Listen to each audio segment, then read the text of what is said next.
All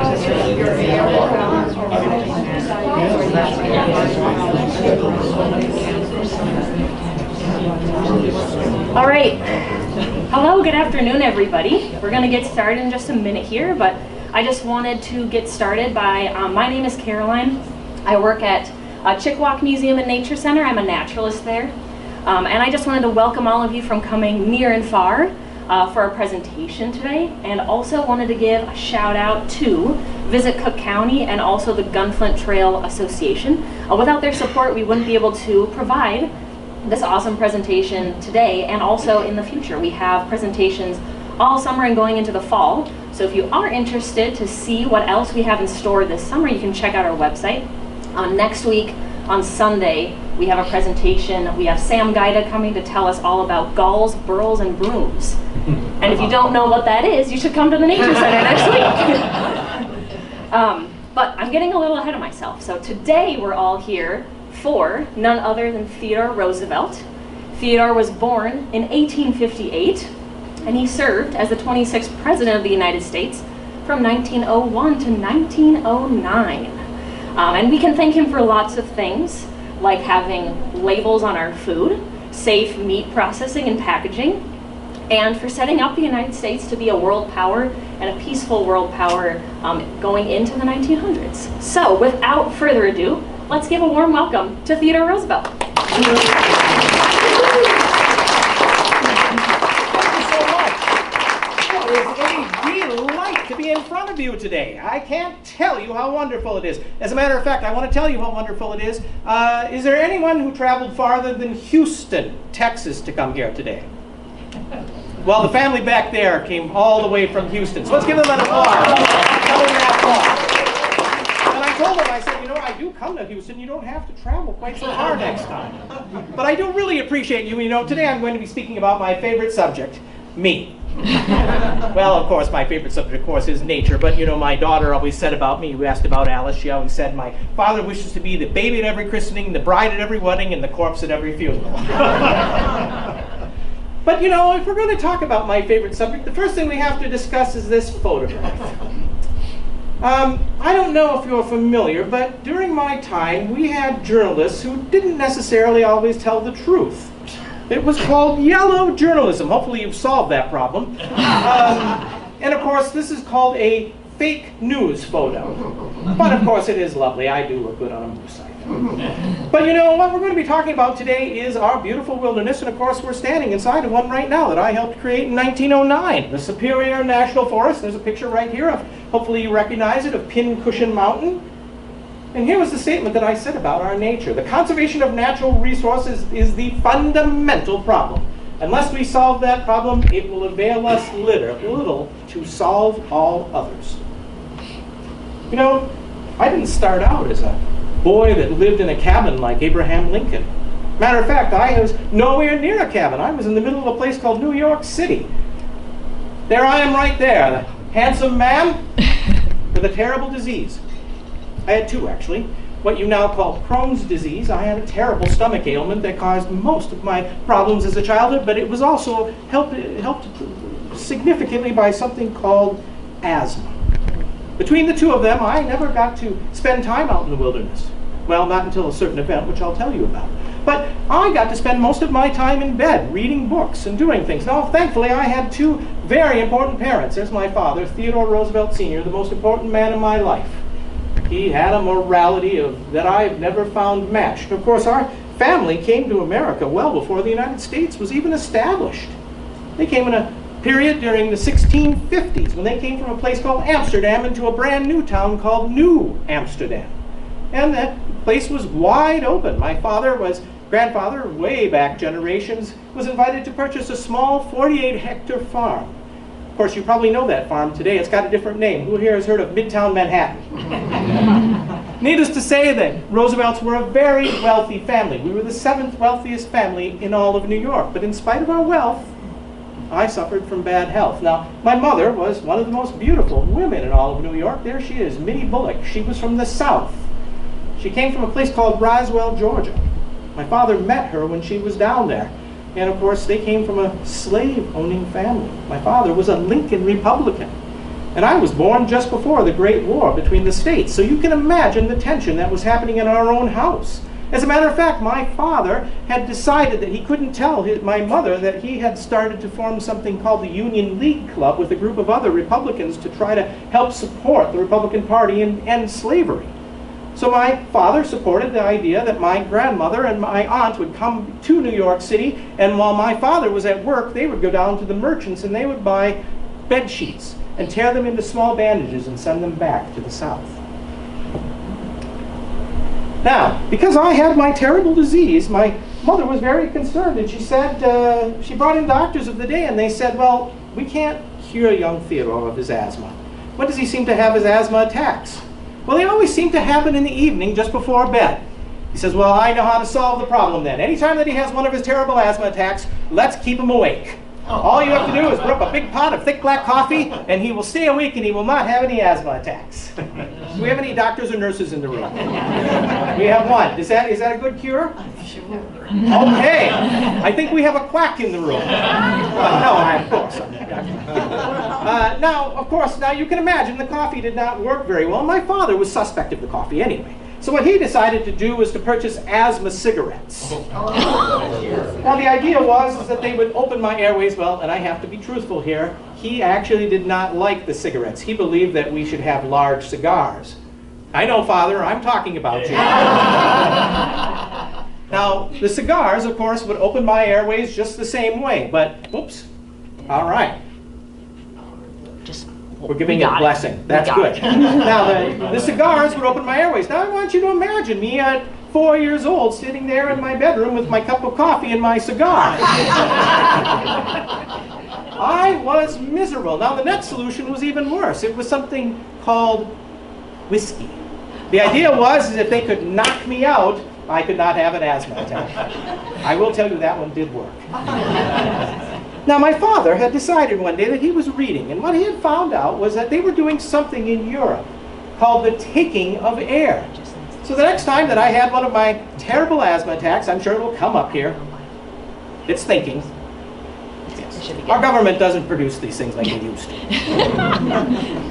Now, my father had decided that what he wanted to do was that he wanted to take me out of the country, or out of the city, into the wilderness. You see, in Europe, they were doing something called the taking of air. And the idea was that you would take the children up into the mountains, they would get the fresh air. I'm assuming some people here might do this here in this beautiful country. And my father, the next time that I had one of my terrible attacks, he scooped me up into his arms. Ah, okay, here we go. Good. There's our whiskey. There I am at 4. Look how happy I am from that whiskey. So he decides to scoop me up into his arms, and he takes me out into the wilderness. Now, the thing that I've been doing all of my childhood is sitting in my bedroom. The thing that I am doing to keep myself occupied is to read books and to draw. And so now, as he kicks me out of the carriage as we're in the country, he says to me, Theodore, breathe. You know what? I did feel better. And now I began to see the things that I had been studying in my picture book. A frog, well, I immediately picked it up and put it in my pocket. And of course, turtles, I could catch all the turtles I could imagine. By the time I got home, my pockets were moving. And I would sneak up into my bedroom, and I would pour my treasures out onto my bed. And I would pull out my picture book, and I would begin to identify what it was. And then my mother would come in. You can imagine what she said. Theodore, get those out of the house. But you know what?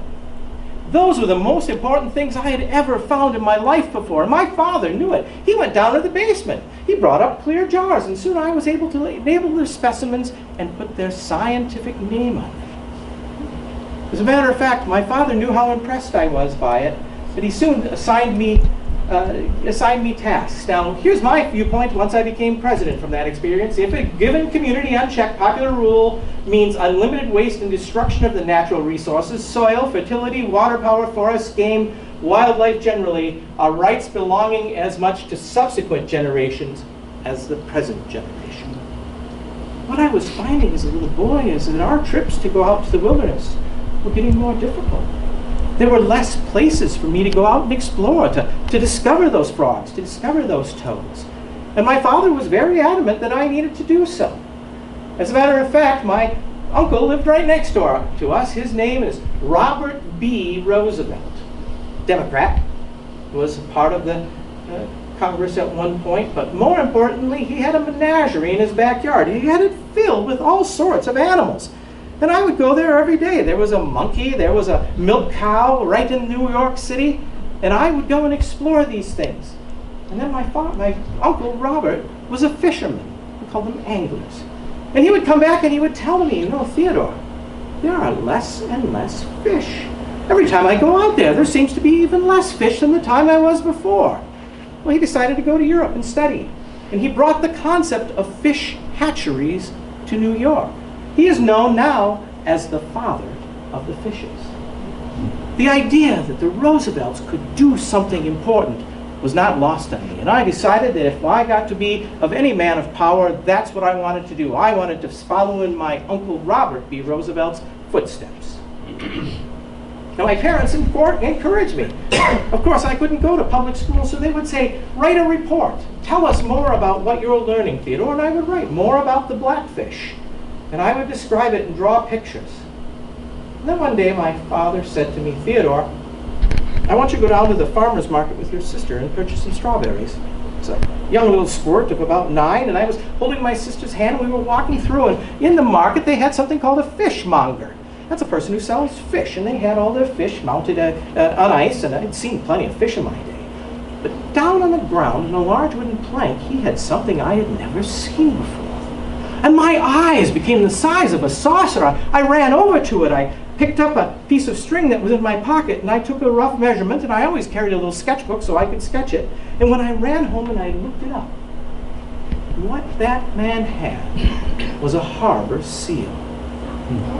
Now, in my little mind, I imagined that seal was the same seal that I had read about in a book by a man by the name of Mayne Reid, a young boy who had snuck onto a ship, and he had described sea lions fighting on the shoreline and seals swimming along the ship.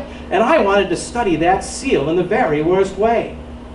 So I begged my mother, Mother, please, can we purchase a large rotting seal? Well, you know what my mother said. Theodore, we do not need a rotting seal in the house.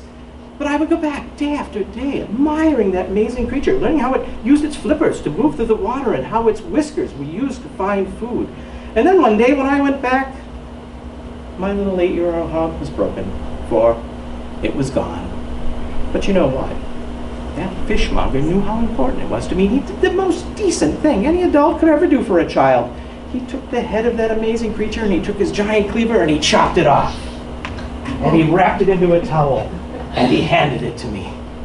I couldn't wait to go home and show my mother.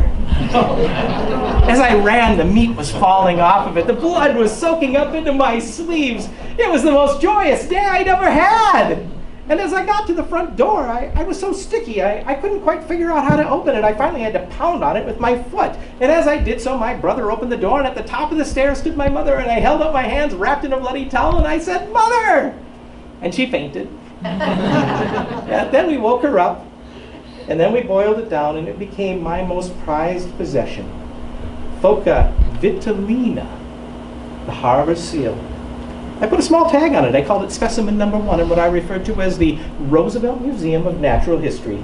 I was only 8, but I now knew exactly what I was going to do for the rest of my life. And I was supported by the idea as well. You know, I was very, very fortunate in that my parents understood how important these things were to me. And so they purchased for me a small gun of French manufacture so I could collect more specimens for my museum. They even gave me taxidermy lessons from the #1 taxidermist in all of the United States, John Graham Bell, who was the curator of a new museum that my father helped fund called the American Museum of Natural History. And now I knew what I wanted to do. I was going to be a naturalist. That meant that I had to go to the school where they had naturalism. There's one of my collections right there, a snowy owl. You can still see that at the American Museum of American History today.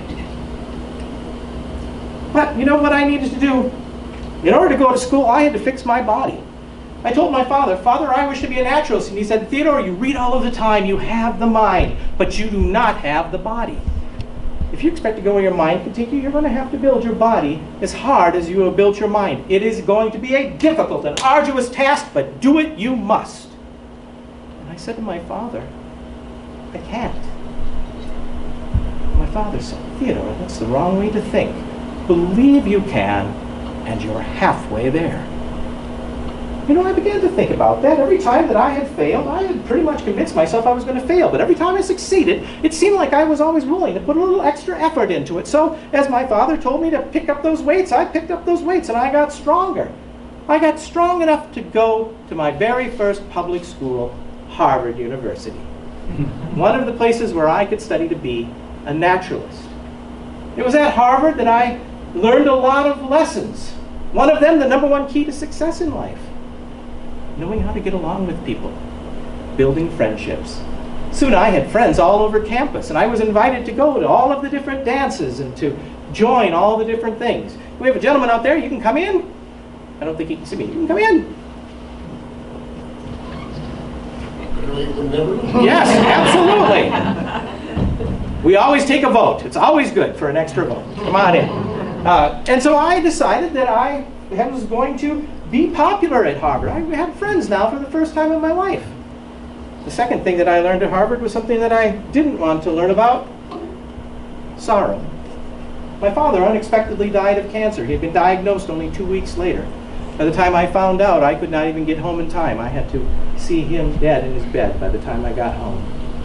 The next thing that I discovered at something at Harvard, which was a good thing to discover, perhaps you've heard of them, girls. I also discovered my love of the outdoors. You see, once my father died, I decided to go off to Maine to go hunting. And while I was there collecting specimens, I met these two men, Mr. Sewell and Mr. Dow. Mr. Sewell became my surrogate father, teaching me all about the outdoors. Eventually, they would come work for me when I was a ranchman in the Dakotas. But we would collect specimens, and I would learn about the outdoors. And of course, I mentioned that girl thing. I was at a dance, I glanced across the room, and I saw the most beautiful girl I'd ever seen before. I poked my friend, and I said, "Do you see that girl over there?" And he said, "Boy, do I." I said, "I'm going to make her my girlfriend." And he said, "Good luck, Theodore." So I went over to her, I said, "Hello, my name is Theodore Roosevelt." And she said, "So what?" I said, "I'd really like to take you out on the dance floor." And she looked me up and down. She said the goal to say, "You have spectacles and a funny voice." Well, I had to think this one through. And what I had told my friends was, if I glance back at you, no matter what, you ought to nod your heads and smile and shake your heads. So I said, "I'll have you know I'm one of the very best dancers at Harvard." Then I glanced back and they all went like this. So I took her on the dance floor, and she soon learned that I had a propensity for politics because I was a huge liar.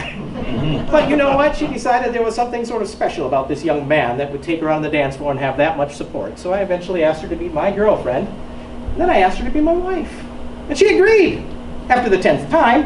But anyway, she decided to be my wife, and now I had to find a job. And the fourth thing that I learned at Harvard was that they didn't want me to be out in nature like I envisioned my naturalism life to be. I wanted to observe animals in their natural habitat, to sit in a place as beautiful as this and watch and document. Harvard wanted me to sit inside of a laboratory to cut the animals into small pieces and look at them through a microscope. I decided that wasn't the career I was hoping for. So the only other thing that interested me was the idea of politics, to do as my uncle had done, to see what impact I could have.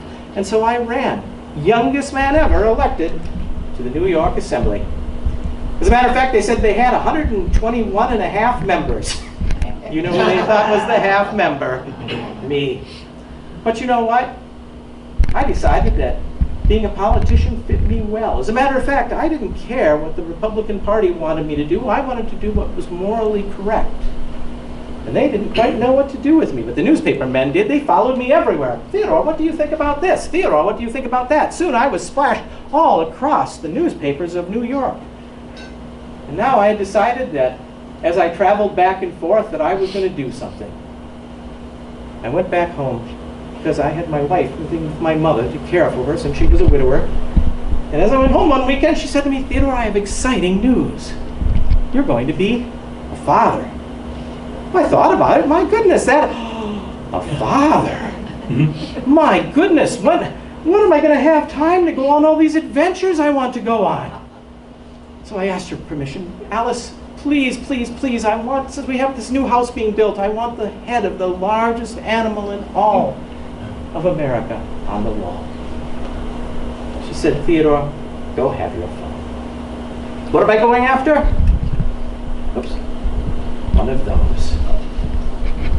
The bison. Scientific name, bison. So good they named it twice. And I want one before they're all gone. When Mr. Lincoln was president, there were 65 million head of this amazing creature all across the Great Plains. By the time I left to go to the Dakotas, only 20 years later, less than 1 million remained. 10,000 of them were waiting for me in a place called Dakota Territory. As a matter of fact, I couldn't wait to go. I had written in my diary when I was a little boy, someday I wish to go to the far west, to Minnesota, where I can hunt. As a matter of fact, I did come here with my brother when I was 18. To give you an idea of my mentality back then, we had a hunting contest to see who could shoot the most. I shot 221 different animals while I was here. Not different species, but 221 carcasses, I guess is the best way I can describe it. My brother shot 224, all in the scope of 1 week. But you see, I wanted to get one of these before they were all gone. When I got off the train and I met the man that was going to take me on the hunt, he said, Mr. Roosevelt, I have terrible news. There are no bison left in the Dakotas. They've all been killed by market hunters less than a month ago. Sure enough, as we rode, there were no bison. We were meeting the ranchmen of the day, and they're saying, Roosevelt, ignore those goofy bison. You want to be a ranchman. You should invest in the cattle trade. Now that the bison are gone, these beautiful grasses are growing up, and we're going to feed them to our cattle. It took me 10 days before I even saw my first bison, and I shot it. I was so excited, I did a dance around it. I cut off its head. I sent it to St. Paul to be mounted. But before I left, I did write a check and bought cattle as an investment. I went back, and beautiful Alice, of course, she was huge with child. And of course, I had to be back in Albany to pass laws. And she said, now, Theodore, you make sure you're here to see the baby being born. And I promised her I would. One day before the baby was to be born, a telegraph arrived. Theodore, you're the proud father of a bouncing baby girl. Well, you can imagine how excited we were. I think I even had a cigar for the first time since I'd been a child that day. And then another telegraph arrived, and this one was not good. It said, Theodore, come home quickly. Alice has taken a turn for the worse. Childbirth was a very dangerous thing. I was always worried about my poor slight Alice. When I got to the front door, my brother met me. He said, Theodore, there's a curse on our house. Alice is dying, and our mother is dying too. I walked in, and poor Alice, she was sweating profusely. All she could do was whisper my name. I still remember it, Theodore, Theodore. I was holding her hand. I was trying to give her as much Roosevelt strength as I could, but it wasn't working. And as I was holding her hand, trying to figure out if there was anything I could do, the doctor came from upstairs and he said, if you wish to say goodbye to your mother, you best do so now. I went upstairs and my mother, of 47, died in my arms 2 hours later. I went back downstairs to check on Alice, and she had slipped into a coma. She would die as well 9 hours later. I lost my wife and my mother in my home on the exact same day. Of course, you know what day it was. Valentine's Day, 1884. All I could do was draw a giant red X in my diary and say, the light has gone out of my life. I didn't know what to do with my life now. I went back to Albany, and my friends all said, Theodore, this is not the place for you. You need to figure your life out. I didn't know what to do. I handed my new baby off to my sister Bammy, and I went back to those cows that I had just bought in the Dakotas, and I became a cowboy. Sounds like a normal thing for a New York boy to do, doesn't it? Remember what my father said, though? Believe you can, and you're halfway there. I believed I could be a cowboy. And so I began to work with my men, and what I soon realized is that they were excellent cowboys. They knew exactly what to do, but I didn't know anything. But I had the training of an outdoorsman. I was a skilled hunter, so while my men were working the cattle, I would go off into the wilderness, and I would bring back fresh game and tell the stories of my hunt. Gentlemen, you are not going to believe it. I crawled up the hill, And with my spyglass, I saw the most beautiful elk I'd ever seen. He was moving along, and I picked up my rifle, and I shot, and I missed. But I don't think he was a very smart elk, because he wanted to know what had made that sound. And he came closer, and I shot again and missed. And he came closer, and I shot again and missed. And finally I hit him. My men were just mesmerized by my stories. Theodore, you should write these down. You should write these down. They were right. So I did. On the front porch of my ranch, I wrote this book, Hunting Trips of a Ranchman. It became a bestseller. Everyone wanted to know what had happened to the young man that had gone out to the Dakotas after losing his wife and his mother. And as I sat on the deck of Elkhorn Ranch waiting for the review from the most important man in hunting, a man by the name of George Bird Grinnell, and seeing how wonderful he thought my book was, when I got the review, I was disappointed. There's my book, Hunting Trips of a Ranchman, and there is George Bird Grinnell. He's the editor of a magazine called Forest and Stream. And in my review of my book, he said, I'm sure Roosevelt's a fine young man, but he doesn't know a darn thing about hunting the black-tailed deer, my favorite chapter. I'm a cowboy in the Dakotas now. I know how to solve this problem. I've watched it daily. All I need to do is to go back to New York and punch him in the nose. But you know what? When I sat down with George Bird Grinnell, he began to scold me. He said, Roosevelt, your book is all about killing things. We need to be preserving things, conserving things. We as hunters have almost decimated the animal populations. And as he began to talk, we talked about the bison. In only 2 years since there had been 1 million, we were down to 500,000, and the numbers were dropping quickly. Those black-tailed deer, the ones that you try to avoid when you're going along here, some people call them mule deer. Of course, you have white-tailed deer out here. We were down to 5,000. There were certain counties in Minnesota that could count less than a handful of deer through the entire county.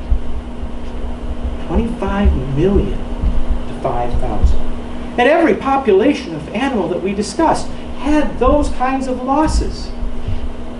I said, what can we do? He said, Theodore, we as hunters have a responsibility to create a way for these animals to survive. And I agreed. We created something called the Boone and Crockett Club. We were fighting this, market hunters. Market hunters were coming through the area and they were shooting everything they could because there was such a high demand for things like passenger pigeons or ducks. As a matter of fact, this is something called a punt gun. You could shoot an entire flock with one shot. How big was a punt gun? Oh my God. One punt gun could shoot an entire flock. It ultimately led to the decimation and loss of an entire species called the passenger pigeon. Your grandparents probably would talk about the fact that the trees were filled with passenger pigeons. The last one died in 1914 in the Ohio Zoo. All because of these. So we put our heads together and we came up with an idea. We came up with a club, a special club for hunters to join, called the Boone and Crockett Club. And from that, we created something called the North American Model of Conservation, which is used across the globe to manage and help wildlife species survive. The rules were simple. Wildlife resources are conserved and held in the trust for all citizens. Commerce in dead wildlife, meaning market animals, is eliminated. Wildlife is allocated according to democratic rule of law. Your game wardens, your natural resources departments that tell what you can and cannot take. Wildlife may be killed for a legitimate, non-frivolous purpose. The idea of shooting for shooting didn't need to exist. If you were using it for a food source, we encouraged it. But the Boone and Crockett Club said, kill just for the sake of killing is not appropriate. It's an international resource. Every person has an equal opportunity to participate, and the most important one, and the one that brings together our Forest Service and our wildlife management team, is the scientific management of proper means for wildlife conservation. Today, the North American model is used across the globe as the standard for wildlife management. Now, of course, I had many jobs. I was a cowboy, a historian, a police commissioner, a naval secretary. That we could go on and on about the different things, and I would love to, but we don't have that much time. So let's talk about what happened. I was governor of New York. I'd come back from a war called the Spanish-American War as a war hero. And the Republican machine came to me and said, Mr. Roosevelt, we want you to run for governor, and I did, and I won. But you see, what I had done was I had told the machine that I was going to do things my way. I wasn't going to follow the rules of the party. I wanted to do what was morally correct. And they needed to get rid of me. You know how to get rid of a politician if you never want to hear from them again, don't you? Make them vice president. Of course, I went across the globe giving the stories of why President McKinley should be elected, and we won, but something happened. Only 6 months into his term, President McKinley was at the Pan American Exposition in Buffalo, New York, when he was shot by a would-be assassin. As a matter of fact, we had something going around right then called a flu. Perhaps you've had one fairly recently, where people were wearing masks. We didn't have the masks. Everyone had a little cough towel, and so they would be coughing in their towel. So when a man came up to shake our president's hand with a towel around his wrist, the president didn't think anything of it. But underneath his towel was a pistol, and he shot our president twice in the stomach. Now, I ran to the hall as soon as I had heard to check on him, and he was looking very good. He was quite pink, and he told me, Mr. Roosevelt, don't worry about me. Continue on your speech making. So I did. I was giving a speech on conservation in the Adirondacks when a man came running up a hill and said to me, Mr. Roosevelt, follow me. By the time we got to the bottom of that hill, I was sworn in as the youngest man ever to become president of the United States. This country will not be a good place for any of us to live in unless we make it a good place for all of us to live in. I believe that. I believe that everyone has an opportunity to have a square deal. That if you're willing to put in the effort, you should get a reward for putting in the effort. I also believe that we have to protect everything in America, not just people, but our animals as well. You see, when our Constitution was created in 1776, before that, the King of England owned all of our resources, all of our wildlife, all of our lands. And we'd already seen what had happened in England with that. There was no opportunity for American people to go out into something called public lands. There were no public lands. I decided that we needed to do something about that. Men that fought for that document decided that we need to have these places, and it was my job as president to continue that effort. One of them had to do with you and your hats. You ladies loved your flowered hats. Well, not just flowers, also plumes. 9 million birds a year were being killed to make ladies' hats. Every species that you can imagine of those punt guns were filling the sky, shooting these birds so that ladies could have their beautiful hats. An ounce of gold was worth $20. These feathers for an ounce were worth $200. Which would be easier, digging gold for an ounce or killing birds? Of course, killing birds. Well, they came to me and they said, Mr. President, if you don't do something, all of our birds are going to be extinct. I said, well, I can't tell these beautiful women they can't wear their hats. And they said, no, sir, but we believe you can use the strength of your pen to set aside lands that are significant. And I say, if that's true, I so declare it. And we created our very first wild bird sanctuary off the coast of Florida, Pelican Island. There's our very first game warden right there, Paul Krugel. A small 3-acre parcel of land that was going to be part of the Land Act. Somebody could have walked into that land and turned it into a house or a cabin or a lodge, but by me using the strength of my pen and taking existing government land and securing it for future generations, we had started a trend. As a matter of fact, people were writing me from all over the country saying, Mr. President, this is wonderful. I have a piece of land just like that by me, and it has loons. Could you save the loon? So I so declare it.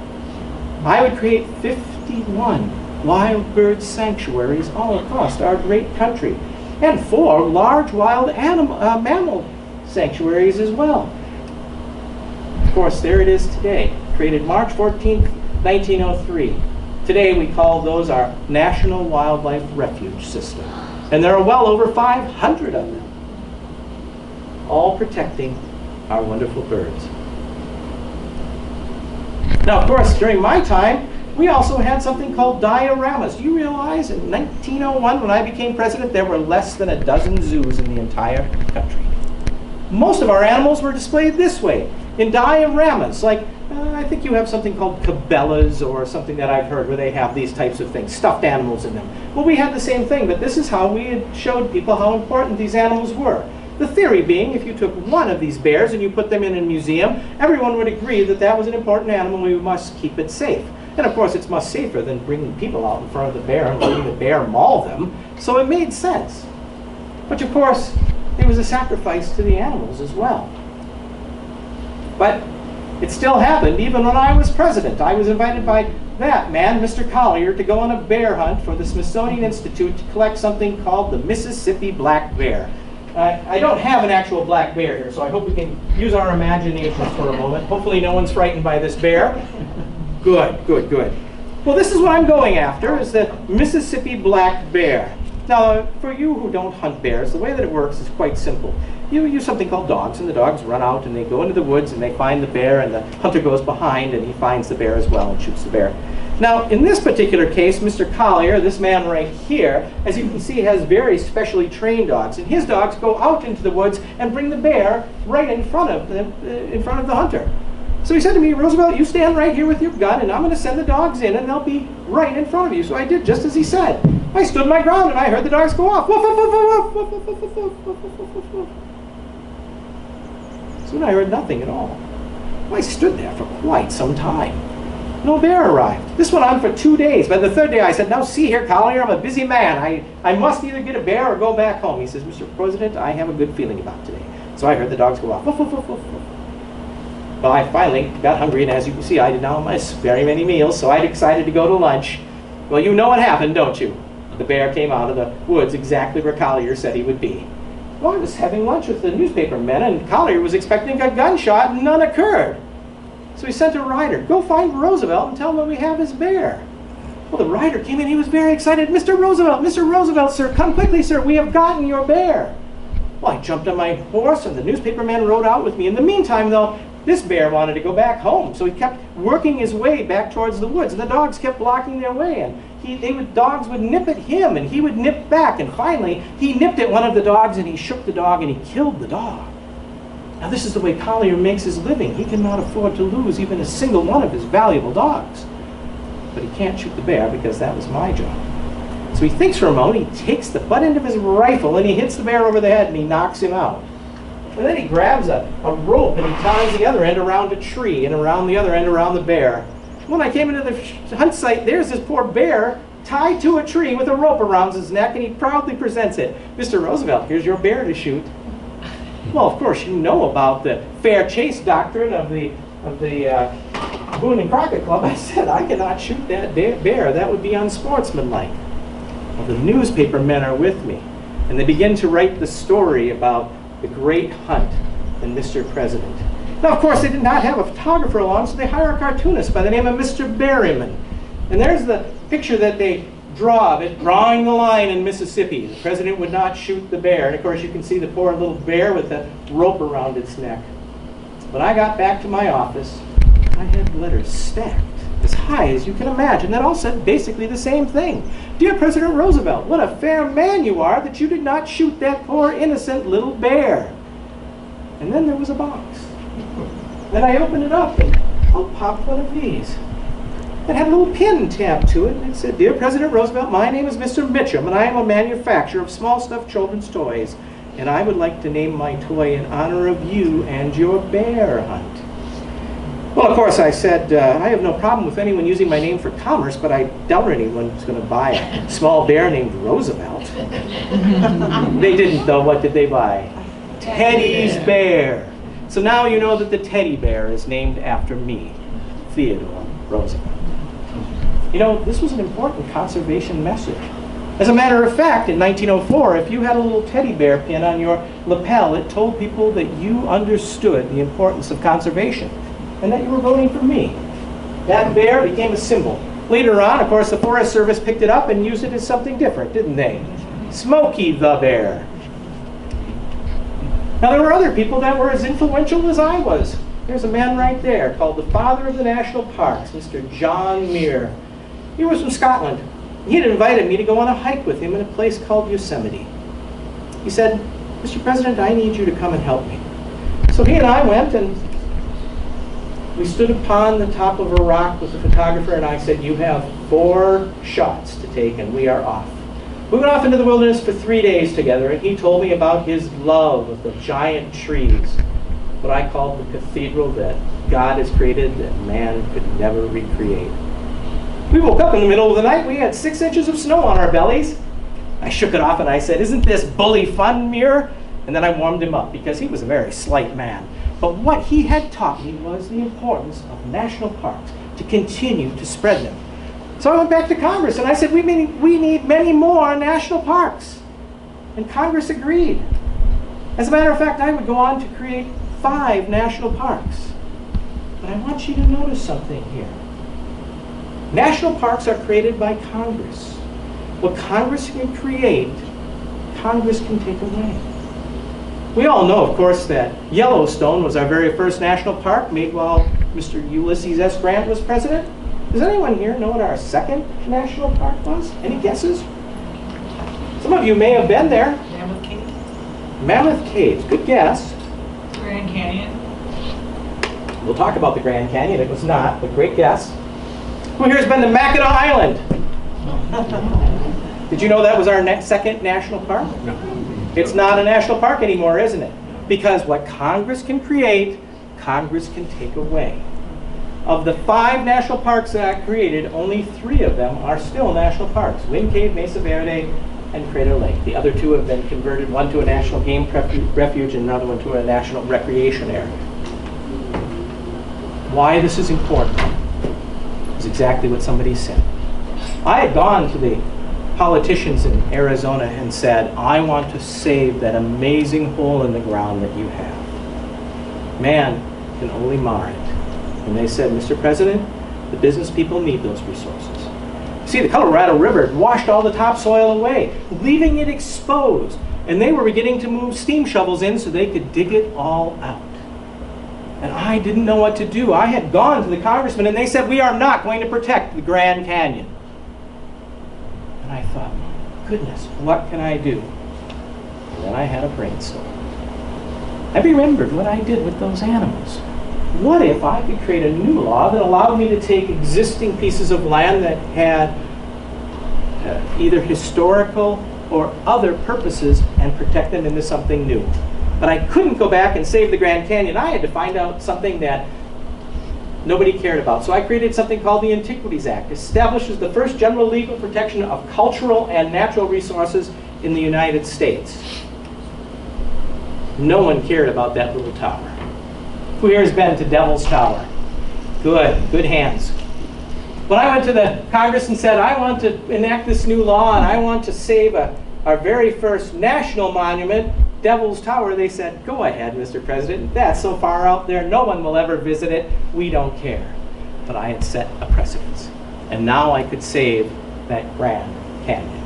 I would go on to save 13 national monuments, some of which have become now national parks. But I still wasn't done. Look at those trees. People were living in some of them. Some of the oldest trees had hollows in the bottom and people had turned them into houses where they could live. But you can see how big those trees were. But you see, trees is an important resource. Mr. Muir, he didn't believe that you should ever even touch a tree, that you should just admire it from a distance. And I figured as president that wasn't a practical solution. What I needed to do was establish an idea that we use trees as a resource that we could replant, that we could continue to utilize and to grow for not only the importance of using it as resources, but for recreation. And even more importantly, the thing that people don't consider with a forest. The loss of habitat and the loss of soil. One of the things that happened was the entire East Coast, we were clear cutting all of our trees. The rain was coming, it was washing the topsoil away, going down to the rivers, blocking navigation. Cities that were trying to move their crops and goods and services up and down the water could no longer do so because the entire rivers were polluted. I decided to bring in the smartest man of the time then. There he is. First chief of our United States Forest Service, a man by the name of Mr. Gifford Pinshaw. His family had made their fortune in both furniture and in forestry. And we decided that the federal government must act to regulate public lands and provide for the scientific management of public resources. Today you can go to something called the Yale School of Forestry that was supported by our friend Gifford Pinchot. Were we successful? Of course we were. We created the United States Forest Service under the Department of Agriculture. What kind of impact did we have? Right here in your own backyard. February 13th, 1909, we officially create the Superior National Forest. The original acreage on the Superior was 644,114 acres. At that time, which much of it was cut over and or burned over lands. Can you imagine this? That much of this wasn't woods back in those times? Together, Gifford and I saved 100 million acres of forests. Together, and with my work, I saved 230 million acres of land. For of all the questions that can come before our great nation, short of its preservation in war, there is none which compares in importance to the great central task of leaving this land even a better land for our descendants than it is for us. I know I'm preaching to the choir here as we all sit in this amazing place. But aren't you glad we have this amazing place to celebrate? I recognize the right and duty of this generation to develop and use the natural resources of our land, but I do not recognize the right to waste them or rob them by wasteful use the generations that come after us. Joseph, that's you. Benjamin, that's you. You are the future. You have to be the ones that protect it for your children and their children. And we all need to do our part as well, don't we? Because we have enjoyed these beautiful resources that these children are going to enjoy as long as we protect them. The government is us. We are the government, you and I. I want to remind you that as you go through life, there are going to be times where people, as you tell them things like this, are going to say, I don't believe you, or I don't agree with you. Those people are called critics, and there's plenty of critics in life. You will meet plenty of them will tell you all the things you should or shouldn't do based on their own viewpoint. But let me tell you about critics. It is not the critic who counts, not the man who points out the strong man's stumbles or the doer of deeds could have done them better. The credit belongs to the man or woman who is actually in the arena, whose face is marred with dust, sweat, blood, who strives valiantly, who errs, who comes up short and again, for there is no effort without error or shortcoming. But he who strives to do the deeds, who knows the great devotions, who spends himself to a worthy cause, who if in the end they are successful, knows the triumph of high achievement. But if they fail, at least they fail while daring greatly, so that their place is never with those cold and timid souls that knew neither victory nor defeat. Teach your children to fight for what is right. I know if they do so, they may just put their face on the side of a coin.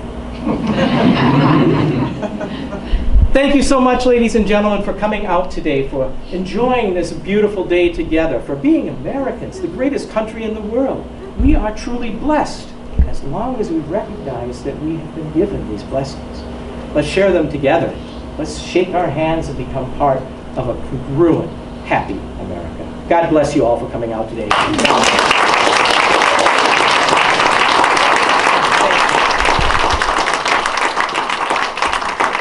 am going to open the floor to discussions. One of the questions that I always get, so I'm going to get right to it right away, is whatever happened to my daughter, Alice?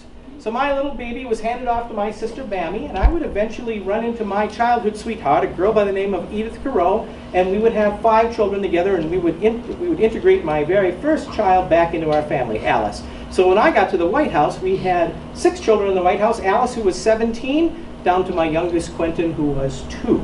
So we had quite a range there. And now Alice was one of the most beautiful women in the world. He asked about Alice in the Blue Dress. That was the song that was written about her. She liked to be called Princess Alice because her father was King of America. And she also liked to be her own woman. As a matter of fact, every one of the Roosevelt children had some sort of an animal. One had a one-legged rooster named Baron von Speckel. One had a pig named Maud. And of course, Alice had her pet. What was hers? A pet snake named Emily Spinach. Emily after her great aunt, because like her aunt Emily, she was very, very thin, and of course spinach because of her color green. It's color green. And she would carry Emily Spinach in her pocket for the sole purpose of scaring people. Well, we were at a White House reception one day, and I had told Alice I did not want to see Emily Spinach out. She promised me he would not. Well, we were in something called a receiving line at the White House, so we started with Quentin down at the very end. He's two, and he's shaking hands with everyone, and they get to me, and I shake hands. Now, Alice met somebody in line that she just instantly did not like. We've all had that person, right? Where we met somebody and it just didn't feel quite right. But she remembered that person's name carefully. And while we went to the music hall to go listen to the music, she went into the dining area where all of the plates are covered to keep the dinners warm. And she followed along and she found the name card to the person that she did not like, and she lifted up the dinner cover and she slid Emily Spinach into their dinner and replaced the cover. Well, we came back from the music hall, and I was clinking glasses. I thanked the French ambassador for being such a good friend to America, and I said, "Dinner is served," and the White House staff came and removed the covers, and you know what we heard. People screaming as they jumped back to the table, screaming from room to room, except for one girl who was grinning from ear to ear, my daughter, Alice. Later on, I had a good friend in my office, and we were having a meeting, and she broke in and was complaining about something. I don't even remember what anymore. And as I was talking to him and I kicked her out, he turned to me and he said, "Theodore, you've got to do something about Alice." And I said, "Owen, I can either run the country or I can control Alice, but I can't do both." Now, later on, she became known as the Second Washington Monument. If you were in politics and you wanted to be approved to be running for anything important, you had to go meet Alice, and she had to approve you to decide whether or not you were appropriate to be a politician of the standard that she had set for everyone. I shared with you that she had a little pillow next to her on her settee that was embroidered with this: "If you don't have anything nice to say about anyone, come sit by me." So that'll give you a little idea of the family of the Roosevelts. Any questions? What was your favorite park that you created? My favorite park, well, Wind Cave, of course, is back up in the Dakotas, and I loved Wind Cave. So, but I suppose if you were to ask people, they would probably say Crater Lake. But all of our parks are so lovely. I don't think there's. Do we have a favorite here? Anybody here have a favorite national park? Superior National. Well, you'd have Voyageurs as your national park here. Yes. Yosemite, good choice. Beautiful park. Right. I didn't hear Yellowstone. Does anyone know the connection with Yellowstone in Minnesota? Who here has heard of a gentleman by the name of James J. Hill? Oh, yeah. James J. Hill was a railroad magnate, and he needed a place to take his railroad. So he decided that what he was going to do was he was going to build a rail line that extended all the way out to Yellowstone National Park, well, specifically to Gardner, Montana, and that people could take that railroad and go to our first national park. So really the idea of tourism and going out to that park, for a mass group of audience anyway, we can thank our backyard neighbor here, Mr. James J. Hill, for doing so. So there were some other things that happened while I was president that he wasn't quite so happy with me on, but we can talk about that. If anybody's ever heard about trust busting, that was the very first one. Yes? What happened to your ranch in the Dakotas? What happened to my ranch in the Dakotas? Great question. So when I came back from the Dakotas, I went for my hunt. I came back, lost my wife and my mother, and went back to the Dakotas. And in the Dakotas, I call it, that is where the romance of my life began. And it really is. If we look at the history of Theodore Roosevelt, one of the things we discover is anytime when things really dramatic or important in his life happen, he finds danger. Somebody asked me what Theodore Roosevelt's middle name was, and I always say he didn't have one, so I always say Danger, because it really was sort of his middle name. So he had gone out to the Dakotas. He had been lured back to politics. He had, of course, business interests back in New York because he'd lost his wife and his mother. So he was back here. There was a blizzard in 1886, 1887 that wiped out a lot of ranchers in the Dakotas. It took 60% of Theodore's herd. And he decided that that it probably wasn't wise for him to try to continue in the cattle business. At the time, he was not a landowner. It was open range. So he had a cabin. And there was sort of an agreement that those were the grazing things, but the cattle themselves were all intermixed, and so they would always have a roundup. Mrs. Roosevelt and I went to a roundup this spring at a ranch out there, and it's a wonderful experience. If you've never been to a real roundup, I highly recommend it. However, it's really hard to find the kind that still exists with the hot branding and all of that.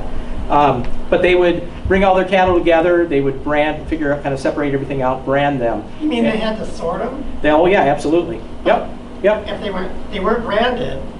So the baby would always be with mom, and if mom had a brand, they knew, okay, that's that baby. Yep. So that's how you knew. And the stories of Theodore out in the Dakotas are fascinating. He was not, as a hunter, he always said about his hunting skills, I don't shoot well, but I shoot often. So, and I think that's true. Typically it was 4 or 5 shots for him to bring something down. And he described being out in the range, and one of the things that frightens cattle is thunderstorms. Yes. Cattle hate thunderstorms, and as you're trying to care for your cattle at night, if a thunderstorm comes along, who knows what's going to happen. He describes being on his horse. They hear the thunder, they hear the cows start stampeding, they all jump onto their horses and they all begin to ride. He said it is a driving rain, and the only time that you ever see anything is when a lightning fills up the sky and you either see a cattle or you see another cowboy. And there was another cowboy that was on the other side of the cows from him, and they were trying to bring the cows together, and they're riding at breakneck speed. And Roosevelt says, the next thing I feel is I feel the earth go out from underneath me. And he said, I've gone into the little Missouri River. My horse has gone off the edge. And my horse drops down to the Missouri, and he says, it takes me quite a long time to get him back out. He says, I don't even know what's happened to the cattle at that point because I'm just exhausted. So he basically falls asleep at the edge of the thing. He grabs his horse, he grabs his saddle, he sets it down, he says, I can't do anything until it becomes light.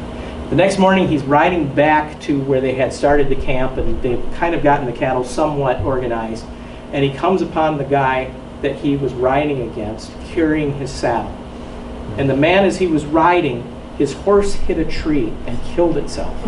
Oh. And he was thrown off the horse and eventually was able to desaddle the horse, and then he was carrying the saddle back. I mean, this is a rough place. The Dakotas, who here's been to Medora or Theodore Roosevelt National Park? Good. I always say, when people say, what do you think of Theodore Roosevelt National Park? Well, I always think of it this way. Remember, it's called Badlands, right? For a reason, right? So I always say, if you really had a bad day, do you recommend going to a rough neighborhood? No. But that's how Theodore thought. Theodore had to take his body and he had to push it every single time he was put into that kind of situation. So what happens to his ranches is eventually it's disassembled. Local ranchers borrow the wood and use it for other things. The footings of the original cabin are still there. It's what they call Unit 3 of Theodore Roosevelt National Park. You have to actually drive into Montana and drive back to get into it. And it's a very small little spot. It's, I don't know, what is it, half a mile square maybe? It's not very big, but definitely worth the time to go. So, great question. Any others? Well, thank you so much for coming out today. I hope you enjoyed yourself. I hope you learned something back there for your book report. And if you'd like to come and ask additional questions, or if you'd like to have a photograph or whatever you would like, I'm more than welcome to spend time with you. So thank you so much for coming out, coming all the way from Houston.